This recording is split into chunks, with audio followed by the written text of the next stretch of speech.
খাদ্যে মূল্যস্ফীতি কমাতে দৃশ্যমান কোনো উদ্যোগ নেই।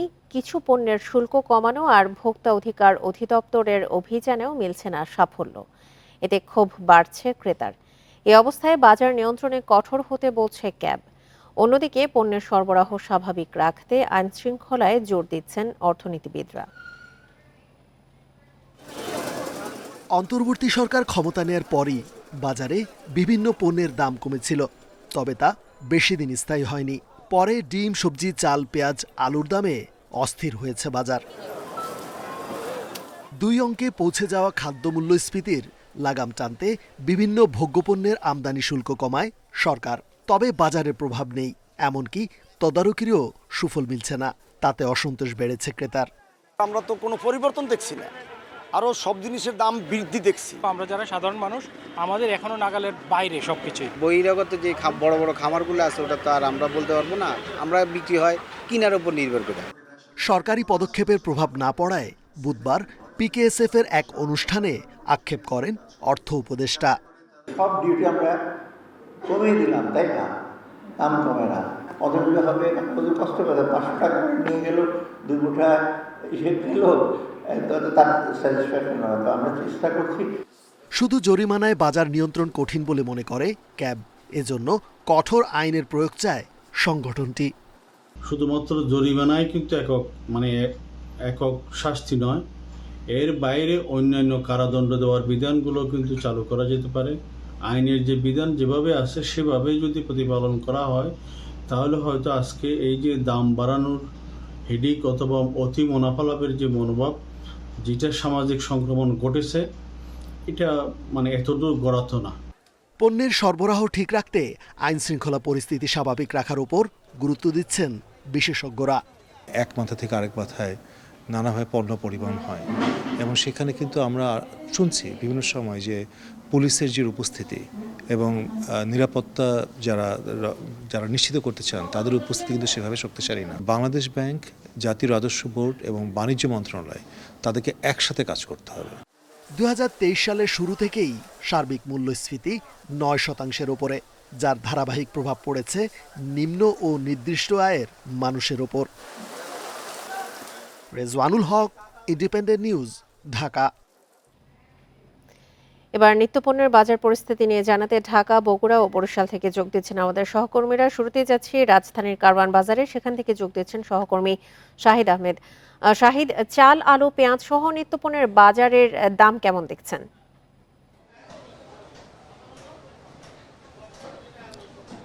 দেখুন, আপনাকে শুরুতে বলে রাখি, শুধু চাল, আলু, পেঁয়াজ না, বেশিরভাগ ভোগ্যপণ্যের দাম কিন্তু চড়া। আমি এই মুহূর্তে রাজধানী কারওয়ান বাজারে আছি। যদি একটু সকালে চিত্র ধরে দেখাই, যেহেতু শুক্রবার সাপ্তাহিক ছুটির দিন এবং বেশিরভাগ ক্রেতা কিন্তু পুরো সপ্তাহের বাজার করার জন্য শুক্রবারে ভিড় করে বাজারে, এবং ক্রেতা সমাগমও বেশি, বিক্রেতাদের অতিমনোভাব প্রবণতাও বেশি বলে অভিযোগ থাকে ক্রেতাদের। আমি প্রথমে যদি চালের বিষয়টা আসি, বাজারে কিন্তু চালের কোনো সংকট নাই, কিন্তু একজন ক্রেতা হিসেবে যখন কিনতে যাওয়া হচ্ছে তখন কিন্তু কয়েক মাস আগের তুলনায় বাড়তি দাম গুনতে হচ্ছে। আমরা যদি টিসিবির হিসাবটা দেখি, তাহলে গত এক মাসে 7% এবং গত বছরে একই সময়ের চেয়ে প্রায় 12% বেশি চালের দাম বৃদ্ধি পেয়েছে। এবং সেক্ষেত্রে মোটা চালের কিন্তু 55 টাকার নিচে নাই এবং 70 টাকার উপরে কিন্তু সরু চাল কিনতে হচ্ছে। এবং গতকালকে কিন্তু খাদ্য উপদেষ্টা ব্রিফিং করেছিল, সেখানে কিন্তু খাদ্য উপদেষ্টা বলেছিলেন প্রায় 1.5 লাখ টন চাল আমদানির জন্য এলসি খোলা হয়েছে, তারা এটা নিয়ে প্রস্তুত আছে। তবে চাল নিয়ে দামটা কমানোর জন্য আমন মৌসুম পর্যন্ত অপেক্ষা করতে, অর্থাৎ আমরা বলতে পারি যে আরও প্রায় 1-1.5 মাস পরে চালের দামটা একটু নাগালে আসবে বলে আমরা মনে হচ্ছে। আর যদি আলুর দামটা বলা হয়, আলু পেঁয়াজের দামটা কিন্তু এখনও চড়া, অর্থাৎ 150 টাকার উপরে কিন্তু পেঁয়াজের কেজি, আলুর কেজি কিন্তু 60 টাকার উপরে। যদিও এটা নিয়ে ব্যাপক অভিযান বা তদারকি যাই করেন না কেন, বাজারে কিন্তু কোনো প্রভাব নেই। এবং আপনি প্রতিবেদনে যেমনটা দেখছিলেন, সার্বিক মূল্যস্ফীতি কারণে মানুষের চাপের মধ্যে রয়েছে। এর প্রভাবে কিন্তু সব ক্ষেত্রে মানুষই, শুধু যে নিম্ন মধ্যবিত্ত আয়ের মানুষ তা না, সব শ্রেণী পেশার মানুষের মধ্যে কিন্তু একটা নেতিবাচক বা একটা বাজারে আসলে যে চাহিদার তুলনায় যে পরিমাণ পণ্য কেনার কথা, সেই পরিমাণ পণ্য কিনতে পারছেন। এর পাশাপাশি যদি বলা হয়, সবজির বাজারটা কিছুটা হলেও স্বস্তি রয়েছে, যেহেতু সরবরাহ ভালো হচ্ছে এবং যত দিন যাবে এই শীতের মৌসুমে সবজিটা বাজারে আসলে দামটা নাকি আরও কমবে, এমনটাই বলছেন এখানে যারা বিক্রেতা তারা। এর পাশাপাশি যদি মাংসর বাজারেও যদি কথা হয়, মাংস বাজার কিন্তু গরুর মাংস, খাসির মাংস কিন্তু মাংস বাজারও কিন্তু চড়া। গরুর মাংস 750, খাসির মাংস 1100 টাকা কেজি দরে বিক্রি হচ্ছে। আর নতুন আরেকটি আতঙ্ক তৈরি হচ্ছে, বাজারে কিন্তু ভোজ্য তেলের সরবরাহ সংকট, অর্থাৎ আমরা যদি আরও নির্দিষ্ট করে বলা হয় সেক্ষেত্রে কৃত্রিম সরবরাহ সংকট তৈরি করার চেষ্টা করছে বলে যারা বিক্রেতা মানে যারা ক্রেতা তাদের অভিযোগ, যে তারা গত কয়েক সপ্তাহ তুলনায় বাজারে আসলে যে এই সপ্তাহে যে বোতলজাত তেল সেটা কিন্তু তুলনামূলক কম পাচ্ছে, এবং যারা বিক্রেতা তারা বলছে কোম্পানি মানে অর্থাৎ যারা বিপণনকারী প্রতিষ্ঠান সেখান থেকে কম দেওয়ার আর প্রবণতা লক্ষ্য করা যাচ্ছে। অর্থাৎ ভোজ্য তেলে কৃত্রিম সংকট তৈরির চেষ্টা চলছে, এবং এর মূল বিষয়টা হচ্ছে দাম বাড়ানোর পায়তারা। যদিও সরকার তেল আমদানি শুল্ক কমানোর কথা বলছে। যদি এক কথা আপনাকে বলা হয়, তেল, আলু, পেঁয়াজ, চাল বেশিরভাগ ভোগ্যপণ্যের দাম চড়া। মানুষের স্বাদ ও সাধ্যের মধ্যে সমন্বয় ঘটানোই কিন্তু এখন সবচেয়ে বড় বিষয়। এই অবস্থা থেকে উত্তরণের জন্য শুধু তদারকি নয়, কার্যকর এবং সঠিক তদারকির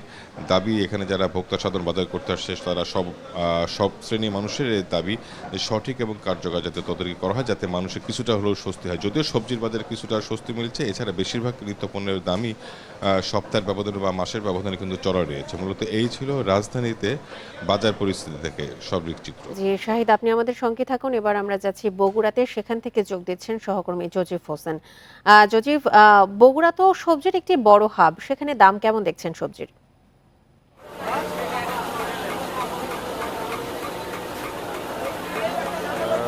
বগুড়া উত্তরবঙ্গের মধ্যে সবজি উৎপাদনে কিন্তু সবচেয়ে বেশি এগিয়ে।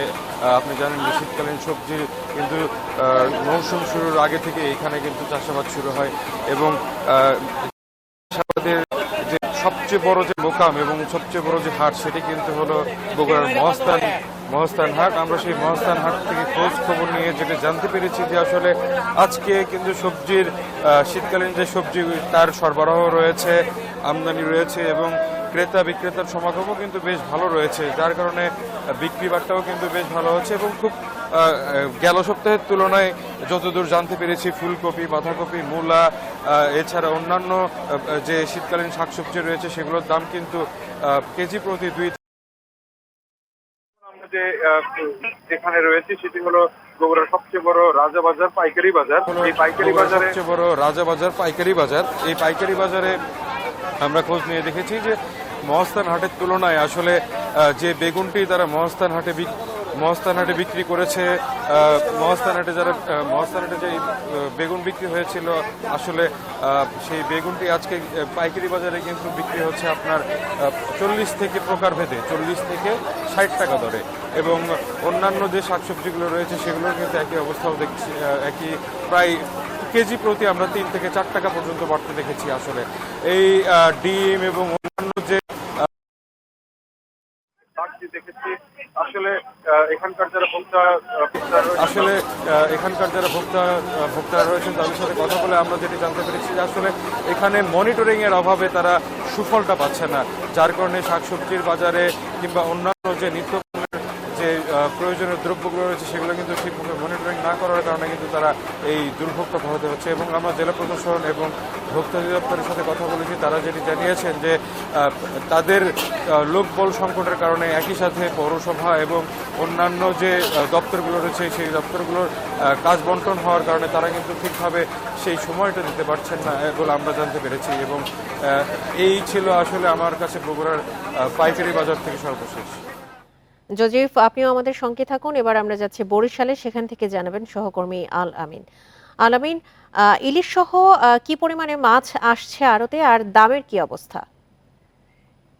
জি আসলে দেখুন, বরিশালে কিন্তু ইলিশের সরবরাহ কমেছে, যার ফলে কিন্তু ইলিশের দামও বেশ বেড়েছে। খুচরায় কিন্তু 200 থেকে 250 টাকা পর্যন্ত ইলিশের দাম বেড়েছে। এছাড়া ইলিশের আমদানি যখনই কম থাকে তারপরে কিন্তু আমরা দেখি যে অন্যান্য যে মাছগুলো রয়েছে সেই মাছেরও কিন্তু দাম বেড়ে যায়। সেক্ষেত্রে আজকে যখন আমরা সকালে বাজারে এসেছিলাম তখন আমরা দেখেছি আসলে ইলিশের বাজার বেশ চড়া দামে ইলিশ বিক্রি হচ্ছে, এবং যারা পাইকারি বা আড়তদার যারা রয়েছেন তারা যেটি বলছেন যে আসলে বাজারে ইলিশের বেশ সংকট। শীতের মৌসুম শুরু হওয়ার সাথে সাথে কিন্তু ইলিশ আসছে না বাজারে এবং জেলেরাও ইলিশ পাচ্ছেন না, যার ফলে কিন্তু ইলিশের দাম বেড়েছে। তারা যেটি বলছেন যে আসলে প্রতি এই বাজারে বরিশাল নগরীর যে পোর্ট রোড যে পাইকারি মৎস্য আড়তটি রয়েছে সেখানে কিন্তু প্রতিদিন গড়ে 600 থেকে 700 মণ ইলিশ আসে, সেখানে কিন্তু এখন আসছে 100 থেকে 200 মণের মতো ইলিশ আসছে, যার ফলে কিন্তু দামও বেশ চড়া। আজকে যদি খুচরা বাজারে কথা বলি, 500 থেকে 600 গ্রামের যে ইলিশগুলো রয়েছে সেগুলো কিন্তু প্রতি কেজি 1200 টাকা দরে বিক্রি হচ্ছে এবং 800 থেকে 900 গ্রামের যে ইলিশগুলো রয়েছে সেগুলো 1600 টাকা কেজি দরে বিক্রি হচ্ছে এবং 1 কেজি যে ইলিশগুলো রয়েছে সেগুলো কিন্তু 1850 টাকা কেজি দরে বিক্রি হচ্ছে এবং 1.5 কেজি যে ইলিশগুলো রয়েছে সেগুলো 2600 টাকা কেজি দরে বিক্রি হচ্ছে। এর পাশাপাশি যে অন্যান্য যে মাছগুলো রয়েছে সেগুলো কিন্তু বেশ চড়া দাম। তেলাপিয়া মাছ বিক্রি হচ্ছে 180 থেকে 250 টাকা কেজি, রুই মাছ বিক্রি হচ্ছে 300 থেকে 320 এবং কাতল মাছ বিক্রি হচ্ছে 380 থেকে 400 টাকা এবং চিংড়ি বিক্রি হচ্ছে 700 থেকে 800 এবং বড় চিংড়ি বিক্রি হচ্ছে 1200 টাকা পর্যন্ত। পোমা মাছ আমরা দেখেছি 350 টাকা কেজি দরে বিক্রি হচ্ছে। সব মিলিয়ে কিন্তু আসলে মাছের বাজার বেশ চড়া রয়েছে এবং আজকে কিন্তু বেশ ক্রেতাদের সমাগম রয়েছে। বিক্রেতারা বাজারে রয়েছেন, খুচরা এবং পাইকারি যারা বিক্রেতা রয়েছেন তারাও কিন্তু বাজারে আসছেন, যার ফলে কিন্তু আসলে ক্রেতাদের সমাগম বাড়ার সাথে সাথে কিন্তু বিক্রেতারাও কিন্তু তাদের যে মাছ সেই মাছের দাম বাড়িয়ে দিয়েছেন এমনটাই অভিযোগ করেছেন এবং তারা যেটি বলছেন যে সিন্ডিকেট করে কিন্তু আসলে মাছের দাম বাড়ানো হচ্ছে। তারা বলছেন, ব্যবসায়ীরা বলছেন মাছ পাওয়া যাচ্ছে না, কিন্তু বাজারে কিন্তু সব ধরনের মাছই দেখা যাচ্ছে, কিন্তু যখন ক্রেতারা কিনতে যাচ্ছেন তখনই বলা হচ্ছে যে আসলে মাছের দাম বেড়ে যাচ্ছে। তো ইলিশের বিষয়টি যদি আমরা একটু বলি, সেক্ষেত্রে কিন্তু দেখা যায় যে ইলিশের যে সরবরাহ সেই সরবরাহের ঘাটতি থাকার কারণে কিন্তু বরিশালের এই যে পোর্ট রোড যে বাজারটি রয়েছে সেই বাজারে কিন্তু সব ধরনের মাছের দামই কম বেশি বেড়েছে। এছাড়া আমরা কিন্তু সবজির বাজারে গিয়েছিলাম, সবজিতে বেশ একটা স্বস্তি রয়েছে, আলুতেও 5 টাকা কমেছে। সব মিলিয়ে কিন্তু আসলে বাজারে যে দাম তাতে কিন্তু মাছের দাম চড়া, তবে সবজির বাজারে কিছুটা স্বস্তি এসেছে এবং আলুতে 5 টাকা কমেছে। তো এই ছিল আমার কাছে বরিশাল থেকে। নিত্যপণ্যের বাজার পরিস্থিতি নিয়ে ঢাকা, বগুড়া ও বরিশাল থেকে জানাচ্ছিলেন আমাদের সহকর্মীরা। খাদ্যে মূল্যস্ফীতি নিয়ে কথা বলতে এবার আমাদের সঙ্গে যোগ দিচ্ছেন কৃষি অর্থনীতিবিদ জাহাঙ্গীর আলম। জনাব জাহাঙ্গীর আলম, আপনাকে স্বাগত জানাচ্ছি ইন্ডিপেন্ডেন্ট সংবাদে। আপনি নিশ্চয়ই দেখছিলেন যে বর্তমানে নিত্যপণ্যের যে মূল্যস্ফীতি সেটি একেবারেই লাগামহীন হয়ে উঠেছে। শুরুতেই আপনার কাছে এই বিষয়ে একটু জানতে চাই, এই মূল্যস্ফীতির লাগাম টানতে সরকার আর কি করতে পারে?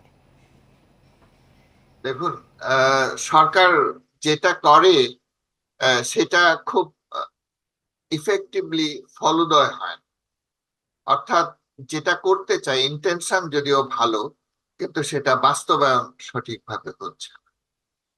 যেমন কিছুক্ষণ আগে বলা হয়েছে যে এখানে বিভিন্ন পণ্যের শুল্ক মওকুফ করা হয়েছে, কিন্তু তারপরেও কিন্তু বাজারে তার কোনো প্রভাব নাই। আমরা অতীতেও দেখেছি যে চালের শুল্ক মওকুফ করা হয়েছে, কিন্তু চাল আমদানিও হয়েছে, কিন্তু বাজারে তার প্রভাব নাই। বাজারে যে বাড়তি সেটা বাড়তি দাম আমাদের ভোক্তাদের দিতেই হয়েছে।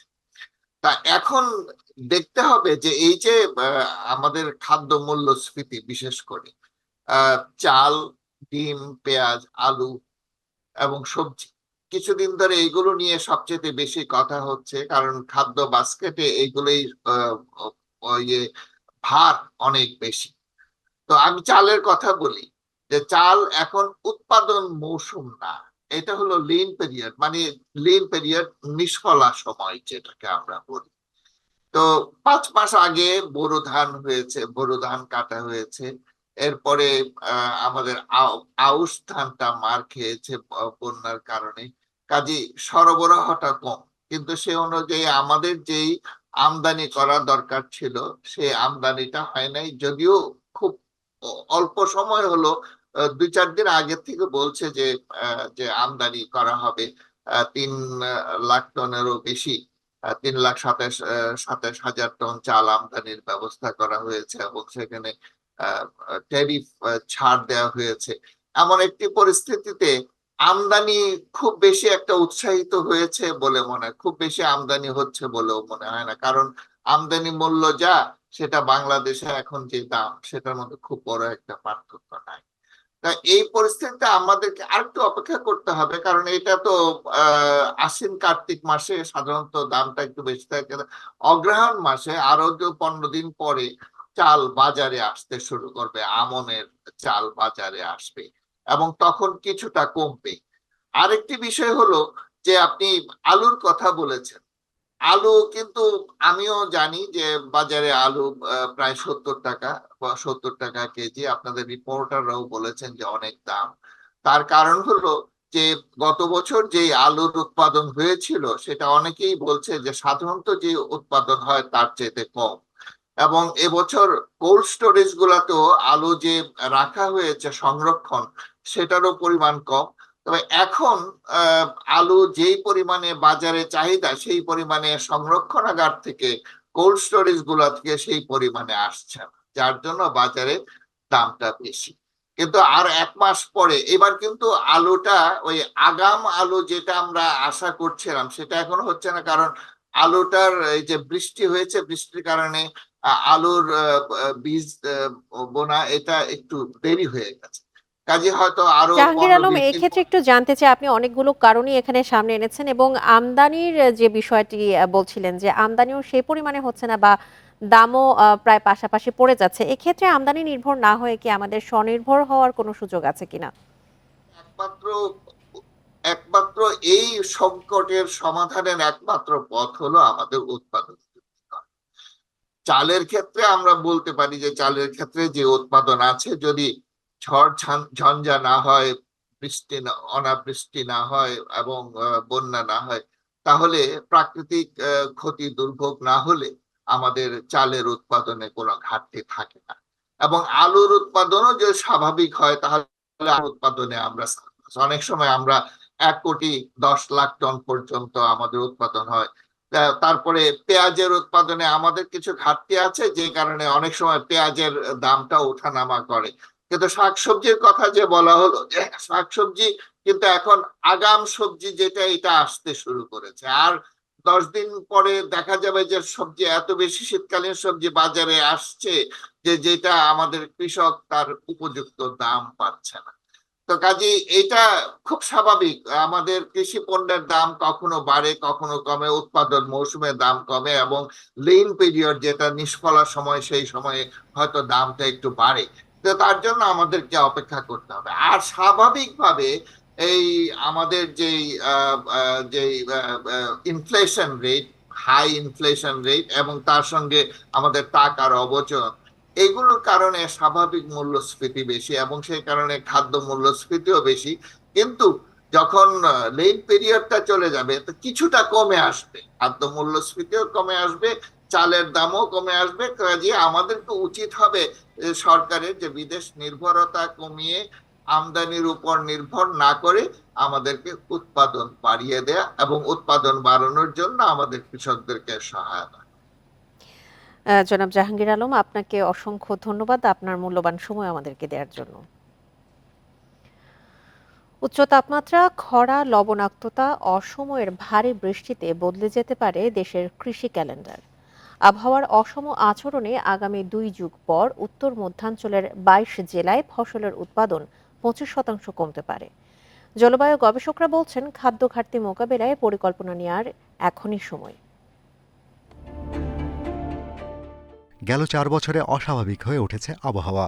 বর্ষায় বৃষ্টি কমছে, আবার অসময়ে হচ্ছে অতি ভারী বৃষ্টি। আবহাওয়া অধিদপ্তরের তথ্য বলছে 2020 সালে 20 ভাগ বেশি বৃষ্টি হলেও 2021-এ কমে হয়েছে 79 ভাগ। এবছর বৃষ্টি কম হয়েছে 81 ভাগ। জলাধার আর বন উজাড়ে বিপর্যয়ের মুখে উত্তর পশ্চিমাঞ্চলে 22 জেলা। উত্তরে খরার মুখে পঞ্চগড়, ঠাকুরগাঁ, রংপুর, জয়পুরহাট, চাঁপাইনবাবগঞ্জ সহ 8 জেলা। খুলনা বিভাগে চুয়াডাঙ্গা, ঝিনাইদহ সহ 4 জেলা, সঙ্গে আছে ঢাকা বিভাগের গাজীপুরও। অন্যদিকে খরা ছাড়াও বন্যার ঝুঁকিতে রাজশাহী, নাটোর, বগুড়া, সিরাজগঞ্জ, পাবনা ও কুষ্টিয়া। একই সংকট চট্টগ্রামের 3 পার্বত্য জেলায়। ক্রপ ক্যালেন্ডার আপনার আছে, বছরের পর বছর ধরে আমরা প্র্যাকটিস করছি, সেই ক্রপ ক্যালেন্ডারগুলির টাইমিং নষ্ট হয়ে যাবে না? তো আপনাকে তো নতুন করে এগুলি তৈরি করতে হবে, নতুন করে এগুলি চিন্তা করতে হবে। বাংলাদেশ তার ক্লাইমেট চেঞ্জকে অ্যাড্রেস করতে না পারে, প্ল্যানিং করতে না পারে, বাংলাদেশকে অনেক বিপদ সামনের সম্মুখীন হতে পারে। তখন আপনি কোথায় যাবেন? দেশে বছরে গড় বৃষ্টিপাত প্রতি বছরে প্রায় ৮.৪ মিলিমিটার হারে বৃদ্ধি পাচ্ছে। তবে বর্ষার আগে ও পরে বৃষ্টিপাতের পরিমাণ বাড়লেও শীতকালে এর পরিমাণ ১.৩ মিলিমিটার হারে কমেছে। জলবায়ু পরিবর্তনের এই প্রভাবে ভবিষ্যতে খাদ্য ঘাটতির আশঙ্কা তীব্র হবে। আমরা ন্যাপ তৈরি করেছি, তারপর হচ্ছে বিসিসিএসবি তৈরি করেছি, কিন্তু আমরা সেটা ইমপ্লিমেন্টেশনে যেতে পারিনি। অর্থাৎ ইমপ্লিমেন্টেশন করার জন্য যে অ্যাকাউন্টেবিলিটি, যে গভর্নেন্স থাকা উচিত ছিল, সেটা আমরা অ্যাভয়েড করেছি। ট্রাস্ট ফান্ডের টাকার যথাযথ ব্যবহার নিশ্চিত করতে পারেনি। প্রচুর মানুষ এখনো আছে ক্লাইমেট চেঞ্জ রিস্ক এক্সপোজ, তাদের কথা আমরা বলিনি। Climate change and soil water plant Nexus গবেষণা বলছে উপকূলীয় অঞ্চলের প্রায় ৩০% কৃষিজমি লবণাক্ততায় ভরা। এটি ভবিষ্যতে আরও বাড়ার শঙ্কা রয়েছে। Shahriar Anirban, independent news, Dhaka. চট্টগ্রামের বাকলিয়ায় জমি নিয়ে বিরোধের জেরে সংঘর্ষে জড়িয়েছে বিএনপির দুই পক্ষ। গোলাগুলির পাশাপাশি ভাঙচুর করা হয়েছে গাড়ি, দোকান। সংঘর্ষে আহত হন পথচারী সহ ৭ জন। গত রাত 11:30টার দিকে এই ঘটনা ঘটে। পরে পুলিশ, সেনাবাহিনী এসে পরিস্থিতি নিয়ন্ত্রণে আনে। প্রত্যক্ষদর্শীরা জানান, দুপুরের পর থেকে কয়েক দফায় সংঘর্ষের ঘটনার জেরে রাতে এক্সেস রোড এলাকায় অস্ত্র নিয়ে জড়ো হন শতাধিক ব্যক্তি। এরপর তাদের মধ্যে দফায় দফায় সংঘর্ষের ঘটনা ঘটে। এ সময় তাদের একটি পক্ষ গুলি ছোড়ে এবং 10-12টি মোটরসাইকেল ভাঙচুর করে।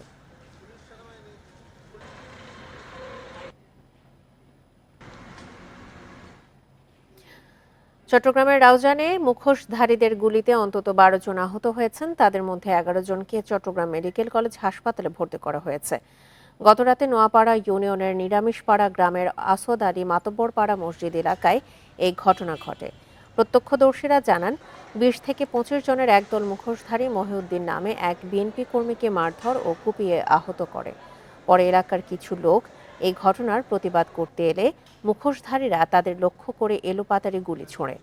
এ সময় অন্তত 12 জন গুলিবিদ্ধ হন। বিএনপি নেতা গিয়াস কাদের চৌধুরী ও গোলাম আকবর খন্দকারের অনুসারীদের আধিপত্য বিস্তারের জেরে এই হামলার ঘটনা ঘটেছে বলে জানিয়েছে পুলিশ।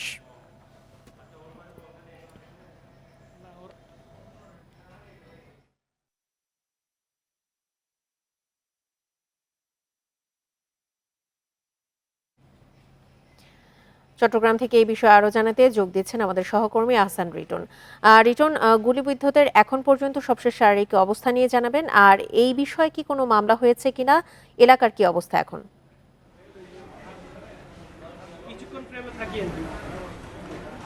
দেখুন, আমরা কিছুক্ষণ আগে চট্টগ্রাম মেডিকেল কলেজ হাসপাতালে যে ক্যাজুয়ালিটি ওয়ার্ড রয়েছে সেখান থেকে আমরা ঘুরে এসেছি এবং আমরা 3 জনকে সেখানে পেয়েছি। এর মধ্যে একজন হচ্ছে জসিমউদ্দিন, তার পায়ে গুলি রয়েছে। বাকি 2 জনের মাথা এবং হাতের শরীরের নানা জায়গায় ছররা গুলি যেটাকে বলা হয় সেই গুলি লেগেছে।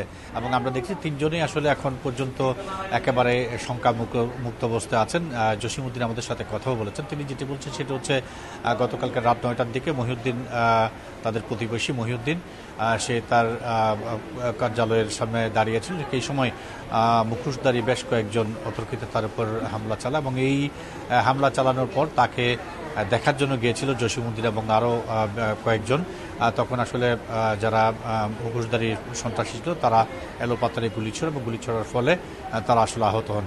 এবং আমরা দেখি চট্টগ্রাম মেডিকেল কলেজ হাসপাতালে গতকালকে রাতে এখানে 11 জনকে নিয়ে আসা হয়েছিল। কেউ কেউ প্রাথমিক চিকিৎসা নিয়ে ইতিমধ্যে বাড়ি ফেরত গেছেন। আমরা ক্যাজুয়ালিটি ওয়ার্ডে যে 3 জনকে পেয়েছি তাদের মধ্যে 3 জনই যেহেতু ক্যাজুয়ালিটি ওয়ার্ড থেকে এখনো পর্যন্ত অন্য ওয়ার্ডে রেফার করা হয়নি, সঙ্গত কারণে ধরে নেওয়া হচ্ছে এবং চিকিৎসকরা বলছেন যে তাদের অবস্থা অনেকটাই স্থিতিশীল অবস্থায় আছে। এবং আপনি আরেকটাই যে জানতে চাইছিলেন যে এই বিষয়ে কোনো মামলা, আসলে এখনো পর্যন্ত রাউজান থানায় এই বিষয়ে কোনো রকম মামলা হয়নি। আপনি জানেন যে আসলে 5 আগস্ট সরকার পরিবর্তন হওয়ার পর চট্টগ্রামের যে রাউজান সেখানে বিএনপির 2টি পক্ষের মধ্যে থেমে থেমে আসলে সংঘর্ষ হয়ে আসছিল। কিছুদিন পরপরই আমরা দেখছিলাম সেখানে সংঘর্ষে জড়াচ্ছিল 2টি পক্ষ।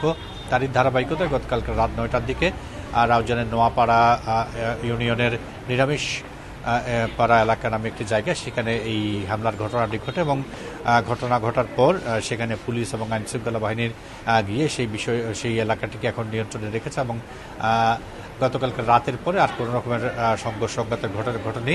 চট্টগ্রাম মেডিকেল কলেজ হাসপাতাল এখন পর্যন্ত যারা আছে তারা খুব দ্রুত সময়ের মধ্যে রিলিজ পেতে পারেন বলেও আসলে এখানে যারা চিফ ডক্টর রয়েছেন তারা আমাদেরকে জানিয়েছেন। তো এই সব কিছু মিলিয়ে বলা যায় যে রাউজানের পরিস্থিতি এখন অনেকটাই শান্ত। হয়তো বেলা বাড়ার সাথে সাথে মামলার এক প্রক্রিয়া চলতেও পারে। এ হচ্ছে চট্টগ্রাম মেডিকেল কলেজ হাসপাতালে আমার কাছে গতকালকে রাউজানের যে সংঘর্ষ সেটির বিষয়ে এখন পর্যন্ত সর্বশেষ। চট্টগ্রামের রাউজানের সবশেষ পরিস্থিতি নিয়ে জানাচ্ছিলেন আমাদের সহকর্মী আহসান রিটন। চট্টগ্রাম সিটি কর্পোরেশনের সাবেক মেয়র এম রেজাউল করিম ও আওয়ামী লীগ কাউন্সিলরদের দুর্নীতির শ্বেতপত্র প্রকাশ হতে যাচ্ছে। দুর্নীতির বিস্তারিত নগরবাসীকে জানাতে এই উদ্যোগ বলছেন নতুন মেয়র ডাক্তার শাহাদাত হোসেন। তবে এমন উদ্যোগে নাগরিক সেবা যাতে বিঘ্ন না ঘটে সেদিকে খেয়াল রাখার তাগিদ বিশেষজ্ঞদের। 15 মাসের মেয়াদ নিয়ে সম্প্রতি আদালতের নির্দেশে মেয়র হিসেবে কাজ শুরু করেছেন বিএনপি নেতা ডাক্তার শাহাদাত হোসেন। পরিচ্ছন্নতা, আলোকায়ন, ডেঙ্গু রোধ সহ নাগরিক সেবা বাড়াতে নানা উদ্যোগ শুরু করেছেন তিনি। খাল নালা পরিষ্কার, কর্পোরেশনের দোকানপাট, জমি বরাদ্দ, উন্নয়ন কাজ সহ বিভিন্ন ক্ষেত্রে সাবেক মেয়রের দুর্নীতির অভিযোগ তুলে ধরছেন নতুন মেয়র। ওয়ার্ড ধরে দুর্নীতির বিস্তারিত শ্বেতপত্র আকারে প্রকাশ করতে চান। 25টা দোকান থেকে অলরেডি 10 থেকে 12 কোটি টাকা লোপাট হয়ে গেছে এবং সেখানে সিটি কর্পোরেশন পুরা 1 বছরে টাকা পেত 1 লাখ টাকা গত 10 বছরে, অথচ সেখানে 50 থেকে 60 লক্ষ টাকা প্রতি বছর আয় করার কথা ছিল। কাজে এই যে একটা দুর্নীতি মেয়র এবং কাউন্সিলররা মিলে করেছে, আমি একে একে সব দেখতে পাচ্ছি। নতুন মেয়রের উদ্যোগকে স্বাগত জানিয়েছেন সচেতন নাগরিকরা। তবে এসব কাজ করতে গিয়ে নাগরিক সেবার কোনো ব্যত্যয় যাতে না ঘটে সেদিকে লক্ষ্য রাখার পরামর্শ তাদের। শ্বেতপত্র যদি তিনি প্রকাশ করতে চান প্রকাশ করতে পারেন, কিন্তু শুধু এটার পিছনেই উনি যেন এমন কোনো এফোর্ট না দেন যেটার জন্য জনগণের ওনার যে সময়টা ওনার কাছে প্রত্যাশা করছে সেই প্রত্যাশায় কোনো ঘাটতি হয়। গত নির্বাচনে বিজয়ী নগরীর সাধারণ ও সংরক্ষিত মিলে 55টি ওয়ার্ড কাউন্সিলরের সবাই আওয়ামী লীগের রাজনীতিতে যুক্ত ছিলেন, যাদের সবাই এখন পলাতক। অনুপম শীল, ইন্ডিপেন্ডেন্ট নিউজ, চট্টগ্রাম। জাতীয় পার্টির প্রেসিডিয়াম সদস্য ও বরিশাল 3 আসনের সাবেক সংসদ সদস্য গোলাম কিবরিয়া টিপুকে গ্রেপ্তার করেছে পুলিশ। রাতে দক্ষিণ কেরানীগঞ্জ এলাকায় স্থানীয়রা তাকে আটক করে, পরে পুলিশের কাছে সোপর্দ করা হয়। তার বিরুদ্ধে হাতিরঝিল থানায় ছাত্র জনতা আন্দোলনে হত্যার অভিযোগে মামলা রয়েছে। বিষয়টি নিশ্চিত করেছেন দক্ষিণ কেরানীগঞ্জ থানার ভারপ্রাপ্ত কর্মকর্তা মাজহারুল ইসলাম। গোলাম কিবরিয়া টিপু বরিশাল 3 আসন থেকে 2 বার সংসদ সদস্য নির্বাচিত হন। 5 আগস্টের পর থেকে আত্মগোপনে ছিলেন তিনি।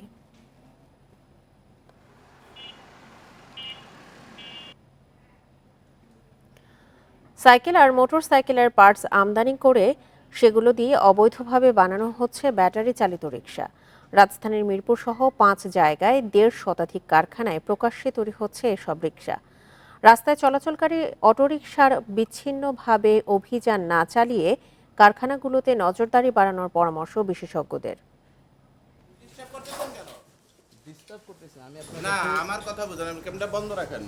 ব্যাটারি চালিত রিকশার কারখানার ছবি সংগ্রহে গেলে এভাবেই বাধা দেন মিরপুরের রূপনগরের এক কারখানা মালিক। পরে অবশ্য কথা বলেন ক্যামেরার সামনে। সাইকেলের বিভিন্ন পার্টস চায়না ব্যাটারি ও বাইকের মোটর দিয়ে তৈরি করা হয় এসব ব্যাটারি চালিত রিকশা। এক একটি রিকশা বানাতে খরচ হয় 60,000 থেকে 1 লাখ টাকা পর্যন্ত। আর প্রতিদিন এসব রিকশা ভাড়া 300 থেকে 600 টাকা। অল্প পুঁজিতে আয় বেশি থাকায় সবাই ঝুঁকছেন এসব রিকশার দিকে। 50,000 টাকা 60,000 টাকা লোন তোলে, কিস্তি তোলে, তুইলে আবার তারা রিকশা নেয়, রিকশা কিনে নেয়। এছাড়া তাদের কোনো চাকরি আছে, তাদের কোনো কর্মস্থান আছে? অনুসন্ধানে জানা গেছে ঢাকায় ব্যাটারি চালিত রিকশা তৈরির বড় জায়গা কামরাঙ্গীর চর, মোহাম্মদপুর, মিরপুর, যাত্রাবাড়ি ও খিলগাঁও। এসব এলাকাতেই পুরনো রিকশার নিচে ব্যাটারি বসিয়ে এসব ঝুঁকিপূর্ণ যান তৈরি করা হয়। যেই মালিক এই অবৈধ যানটি তার গ্যারেজে রাখলো তার বিরুদ্ধে ব্যবস্থা গ্রহণ করতে হবে। অপরদিকে সাইকেল পার্টস বা মোটরসাইকেল পার্টসের ডিক্লারেশন দিয়ে যেসব আমদানিকারক প্রতিষ্ঠান এসব গাড়ির যন্ত্রাংশগুলা আমদানি করে বেআইনিভাবে এই গাড়িগুলো তৈরি করছে তাদের বিরুদ্ধে ব্যবস্থা নিতে হবে। সড়কে ধরপাকড় না করে কারখানাগুলিতে অভিযান চালানোর পরামর্শ বিশেষজ্ঞদের। এখানে আসলে অনেকগুলি অংশীজন আছে, স্টেক হোল্ডার আছে, সবাই যদি আসলে অ্যাক্টিভলি কাজ না করে এবং পরিকল্পনা যদি দীর্ঘমেয়াদী না হয়, আমরা দেখছি সমস্যা যখন জটিল হয়ে যাচ্ছে তখন আমরা এটা নিয়ে কথা বলছি, ততক্ষণে কিন্তু এটা আমাদের অনেকটা হাতের বাইরে চলে যাচ্ছে। অটোরিকশা শ্রমিক ইউনিয়নের তথ্য বলছে, ঢাকায় প্রতিদিন অন্তত 1000 ব্যাটারি চালিত রিকশা নতুন করে তৈরি করা হচ্ছে। Khaled Raihan, independent news, Dhaka. 4 বছর পর ফের চালু হচ্ছে বন্ধ থাকা চিনি কল। সব ঠিক থাকলে ডিসেম্বরের মধ্যে রংপুরের শ্যামপুর ও দিনাজপুরের সেতাবগঞ্জ চিনি কলে উৎপাদন শুরু হবে। এরই মধ্যে কাজ শুরু করেছে চিনি ও খাদ্য শিল্প কর্পোরেশনের টাস্ক ফোর্স। এদিকে উত্তরাঞ্চলে শুরু হচ্ছে আখ মাড়াই। 2020 সালে কুষ্টিয়া, পঞ্চগড়, পাবনা, রংপুর, দিনাজপুরের 6টি চিনিকল বন্ধ করে দেওয়া হয়। আখ সংকট ও লোকসানের অজুহাত দেখায় আওয়ামী লীগ সরকার। তবে অভিযোগ আছে মূল কারণ ছিল এস আলম গ্রুপকে এসব মিল লিজ দেয়া। সমঝোতা স্মারকও হয় প্রতিষ্ঠানটির সাথে। তবে সরকার পতনের পর বাতিল হয় চুক্তি। বন্ধ মিলগুলো চালুর সিদ্ধান্ত নিয়েছে অন্তর্বর্তী সরকার। এরই মধ্যে প্রধান উপদেষ্টা কার্যালয়ে প্রতিবেদন দিয়েছে টাস্ক ফোর্স। অনুমোদন পেলেই খুলবে রংপুরের শ্যামপুর ও দিনাজপুরের সেতাবগঞ্জ সুগার মিল। সেতাবগঞ্জ এবং শ্যামপুর চিনিকল চালানোর জন্য আগ্রহ প্রকাশ করেছি। শিল্প মন্ত্রণালয় যথেষ্ট আমাদেরকে সহযোগিতা করতেছে। আমরা প্রধান উপদেষ্টা মহোদয়ের দপ্তরের অনুমোদন পেলেই আমরা এটা শুরু করে দেব। চিনি শিল্প বাঁচাতে বন্ধ সব মিল দ্রুত চালুর দাবি শ্রমিকদের। পাশাপাশি আখের দাম বাড়ানোরও তাগিদ তাদের। প্রধান উপদেষ্টার কাছে আমার আকুল আবেদন একজন চিনি পরিবারের পক্ষ থেকে, যাতে বন্ধ মিলগুলা যেন আবার চালু করে। আমরা চাচ্ছি যেন মিলটা আরো বেশি চলে এবং মিলটা সুষ্ঠুভাবে চলে। দেশে বেসরকারি কোনো চিনি কল নেই। রাষ্ট্রায়ত্ত 15টি চিনি শিল্প কর্পোরেশনের অধীনে। Shahid Ahmed, independent news, Dhaka. খাগড়াছড়িতে 1.5 মাসের ভ্রমণ নিষেধাজ্ঞা কাটিয়ে চাঙা হয়ে উঠেছে পর্যটন খাত। নিষেধাজ্ঞা প্রত্যাহারের পর কয়েকদিন পর্যটক সমাগম কম থাকলেও সময়ের ব্যবধানে তা বেড়েছে।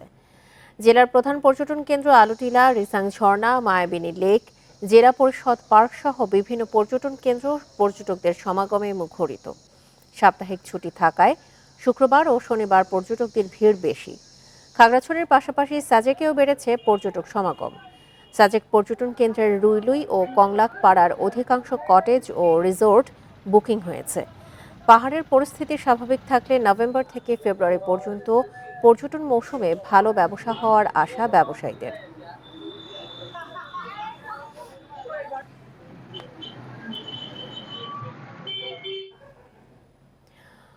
পর্যটন খাত নিয়ে আরো জানাতে এই মুহূর্তে খাগড়াছড়ি ও রাঙামাটি থেকে যোগ দিচ্ছেন সহকর্মীরা। শুরুতেই যাচ্ছি খাগড়াছড়িতে, সেখান থেকে যোগ দিচ্ছেন সহকর্মী সমীর মল্লিক। সমীর, দীর্ঘদিনের নিষেধাজ্ঞার পরে এই মুহূর্তের পর্যটক সমাগম কেমন দেখছেন এবং পর্যটক এবং ব্যবসায়ীরা কি বলছে এই বিষয়ে? খাগড়াছড়ির পর্যটন থেকে নিষেধাজ্ঞা উঠে গেছে প্রায় 10 দিন, অর্থাৎ 5ই নভেম্বর থেকে কিন্তু পর্যটকদের আসা শুরু হয়েছে। আমরা দেখছি আজকে সাপ্তাহিক ছুটির দিন হওয়ার কারণে এখানে পর্যটকদের ভিড় অনেকটা বেশি। এই মুহূর্তে আমরা রয়েছি সাজেক যাওয়ার জন্য। পর্যটকের যে স্টেশনটিতে মূলত এখানে দাঁড়াই সেটি হচ্ছে বাগাইহাট। সেখানে দেখছেন আপনি প্রচুর পরিমাণ পর্যটক কিন্তু সকাল থেকে সেখানে ভিড় করছে। অন্তত আমরা দেখেছি এই মধ্যে কিন্তু 2000-এর বেশি পর্যটক কিন্তু এখানে তারা সাজেকে যাওয়ার জন্য এখানে সমবেত হয়েছে। কিছুক্ষণ পরে অর্থাৎ সকাল 10টার দিকে এখান থেকে কিন্তু পর্যটকরা সাজেকের উদ্দেশ্যে যাবে। এবং আমরা প্রশাসনের সাথে কথা বলে যে বিষয়টা জেনেছি যে আসলে গত 1.5 মাসের নিষেধাজ্ঞার পরে এখানে কিন্তু যে পর্যটকদের উপর যে নিষেধাজ্ঞা ছিল সেটা কেটে পরে এখানে কিন্তু আসার পর্যটকদের যে আগমন সেটা কিন্তু বেড়েছে। যে কারণে আসলে দেখা যাচ্ছে যে আমরা দেখছি যে প্রতি শুক্র শনিবার গুলোতে বিশেষ করে এখানে কিন্তু পাহাড়ে যে পর্যটকদের ভিড় সেটা কিন্তু অনেকটাই বেশি। এবং আমরা দেখছি সাজেকে যে সমস্ত কটেজ রিসোর্ট গুলো রয়েছে সেগুলোতে কিন্তু অধিকাংশই কিন্তু একেবারে বলা যায় যে সেখানে কিন্তু রুম কিন্তু অধিকাংশ যে রুমগুলো রয়েছে সেগুলো কিন্তু প্রায় কিন্তু বুকিং হয়ে গেছে। এবং একই অবস্থা খাগড়াছড়িতেও। খাগড়াছড়ির জনপ্রিয় যে সমস্ত পর্যটন কেন্দ্রগুলো ছিল আলুটিলা, রিসাং ঝর্ণা, জেলা পরিষদ পার্ক, অন্যান্য যে কেন্দ্রগুলো রয়েছে সেখানে কিন্তু যথেষ্ট পরিমাণ পর্যটকের ভিড় আমরা দেখেছি গত 10 দিনে। এবং সামনের দিনগুলোতে এই যে পর্যটকদের ভিড় সেটা আরো অনেকটাই বাড়ার কিন্তু সম্ভাবনা রয়েছে। এবং আমরা দেখেছি সাজেকের যে রুলুই পাড়া বা কংলাক যে সমস্ত এলাকাগুলো রয়েছে, কংলাক জগন্নাথ পাড়া, সেখানে অধিকাংশ রিসোর্টে অর্থাৎ যেগুলো মানসম্মত রিসোর্ট সেগুলো কিন্তু অধিকাংশ কিন্তু একেবারে বুকিং হয়ে গেছে। এই জায়গাটি আপনি দেখছেন বাঘাহাট আর্মি ক্যাম্পে পুরো এলাকাটি কিন্তু একদম পর্যটকের ঠাসা।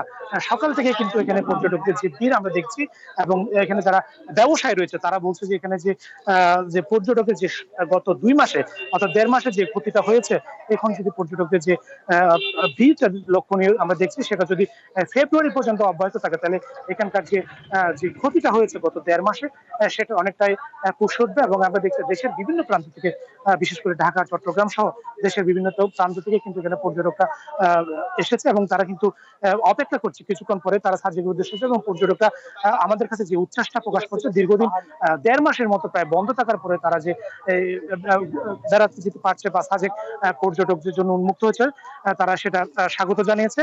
এবং পর্যটন ব্যবসায়ীরা যে প্রত্যাশাটা করেছে, তারা বলছে যে যদি এই যে অবস্থা সেটা যদি অব্যাহত থাকে তাহলে বা পরিস্থিতি যদি স্বাভাবিক থাকে তাহলে এখানকার যে পর্যটনের যে ক্ষতিটা হয়েছে সেটা তারা পুষিয়ে উঠতে পারবে। অর্থাৎ ফেব্রুয়ারি পর্যন্ত যে পর্যটন মৌসুম রয়েছে সেখানে কিন্তু তারা লাভের মুখ দিবে বলে পর্যটন সংশ্লিষ্টরা আমাদেরকে জানিয়েছেন।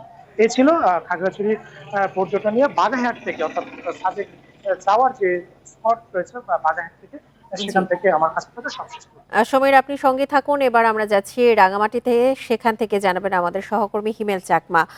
হিমেল, রাঙামাটির সাজেকে পর্যটক সমাগম সকাল থেকে কেমন দেখছেন আপনি, আর সেখানকার যে রুলুই বা কংলাক পাড়া আছে সেখানকার হোটেল মোটেল মালিকরা কি বলছেন এবারের ব্যবসা সম্পর্কে?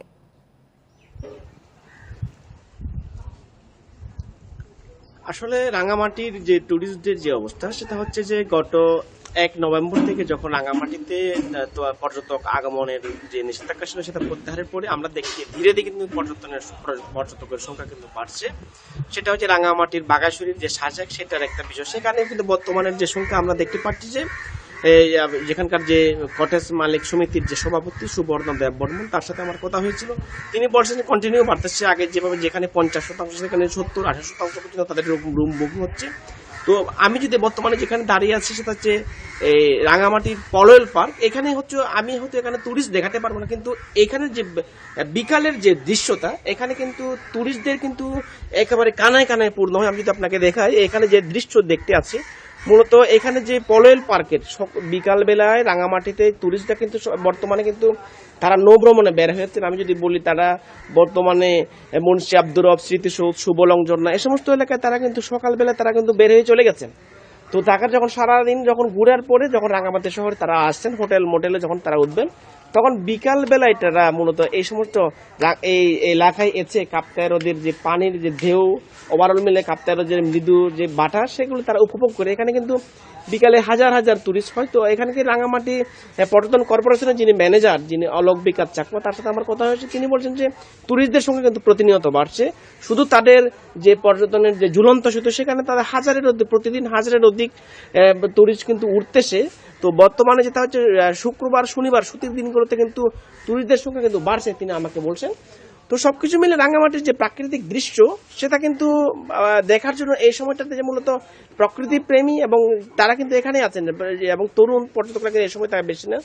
তবে একটা বিষয় তারা বলছেন যে রাঙামাটির যে সারা দেশের যে যদি শিক্ষার্থীদের যদি পরীক্ষা যদি শেষ হয় সেক্ষেত্রে সংখ্যাটা কিন্তু আরো বাড়বে বলছেন।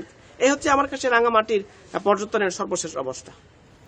খাগড়াছড়ি এবং রাঙামাটি থেকে পর্যটক সমাগমের সবশেষ তথ্য নিয়ে জানাচ্ছিলেন আমাদের সহকর্মীরা। যশোর, চুয়াডাঙ্গা ও মেহেরপুরে খেজুর গাছ থেকে রস সংগ্রহের প্রস্তুতি নিচ্ছেন গাছিরা। এরই মধ্যে গাছ প্রস্তুতের কাজে ব্যস্ত সময় কাটছে তাদের। খেজুরের রস সংগ্রহের পর তা থেকে তৈরি হবে গুড়। সারা দেশেই শীতের আগমনী বার্তা। হেমন্তের কুয়াশা ভেজা সকালে চুয়াডাঙ্গার প্রতিটি গ্রামে গাছে গাছে রস সংগ্রহের প্রস্তুতিতে ব্যস্ত গাছিরা। কিছুদিন পরে কাটার পরে রস বেরাবে, তারপরে জাল দেওয়া হবে, গাছ ফিরা দেব, কাটবো। কোনোদিন হচ্ছে 5 ভাড় হবে, কোনোদিন 6 ভাড় হবে। আরাম করতে করতে আস্তে আস্তে বৃদ্ধি হয়। রস সংগ্রহের জন্য মেহেরপুরেও চলছে খেজুর গাছ কাটা পরিষ্কারের কাজ। এরপর শীতের প্রায় 4 মাস ধরে চলবে খেজুরের রস সংগ্রহ। সেই রস জাল দিয়ে তৈরি করা হবে সুস্বাদু গুড়। পরিচর্যা করছি, কারণ সামনে শীত আসতেছে, রস নিতে হবে, গুড় তৈরি করতে হবে এবং বিক্রয় করতে হবে। যশোরে বারবার বৃষ্টির কারণে এবার 1 মাস পিছিয়েছে খেজুরের রস সংগ্রহের প্রস্তুতি। ফলে এবার কম রস সংগ্রহ হবে বলে জানিয়েছেন গাছিরা। তো বর্ষা আছে যার জন্য দেরি হয়ে গেছে, গাছ তোলা যায়নি। তো বৃষ্টি হলে গাছ তুলি গাছ তো পচে যায়। ভালো একটা আয়ের উৎস, কিন্তু আমরা এবছরে সেই তেমন একটা ফল পাইনি। কৃষি বিভাগের হিসেবে জেলায় 4 লাখ খেজুর গাছ রয়েছে। এসব গাছ থেকে তৈরি হয় 3,500 মেট্রিক টন গুড়।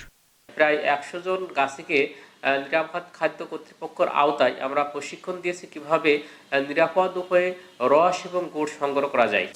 দক্ষিণ পশ্চিমাঞ্চলের গুড়ের চাহিদা থাকে সারা দেশেই। সীমিতভাবে ব্যক্তি উদ্যোগে সামান্য গুড় রপ্তানি হলেও তা বাড়াতে সরকারের সহযোগিতা চেয়েছেন ব্যবসায়ীরা। Tania Nasrin, independent news. এই ছিল বিরতিহীন সংবাদে। আমন্ত্রণ আমাদের পরের আয়োজনে।